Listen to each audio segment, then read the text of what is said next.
Sir, நேற்று தாவேகா தலைவர் விஜய் அவர்கள் வந்து கடுமையான குற்றச்சாட்டை வச்சிருக்காரு. மன்னராட்சி முதல்வரே உங்களுடைய பேரை மட்டும் சொல்றீங்க, செயலில் ஈடுபட்ட மாட்டீங்க உள்ளிட்ட பல்வேறு விஷயங்களை பற்றி பேசியிருக்காரு. தமிழ்நாட்டில் பெண்களுக்கு பாதுகாப்பு இல்லை, பெண்கள் தான் இந்த ஆட்சிக்கு முற்றுப்புள்ளி வைப்பாங்கன்ற மாதிரி.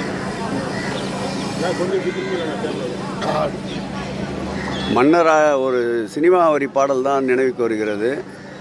மன்னராட்சி காத்து நின்றது எங்கள் கைகளே, மக்களாட்சி காண செய்தது எங்கள் நெஞ்சமே, என்றும் ஆளும் இந்த எங்கள் ஆட்சி இந்த மண்ணிலே, கல்லில் வீடு கட்டி தந்தது எங்கள் கைகளே, கருணை தீபம் ஏற்றி வைத்தது எங்கள் நெஞ்சமே.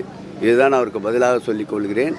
பெண்கள் தான் இந்த ஆட்சியை மீண்டும் 2026ஆம் ஆண்டு தூக்கி பிடிப்பார்கள்.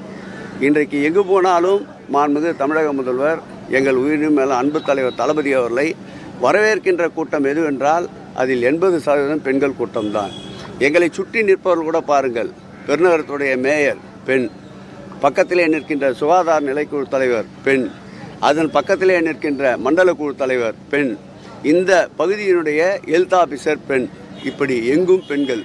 சக்திமயமான இந்த ஆட்சியை எந்த சக்தியாலும் அகற்ற முடியாது என்பதுதான் எங்களுடைய பதில். தமிழகத்தில் திராவிட கட்சிக்கு மாற்றாக கட்சி ஆரம்பித்து ஒரு ஆண்டு வந்த ஒரு கட்சி இன்னைக்கு 2026 திமுகவுக்கும் தாவேக்கும். அவர் தவழுகின்ற குழந்தை.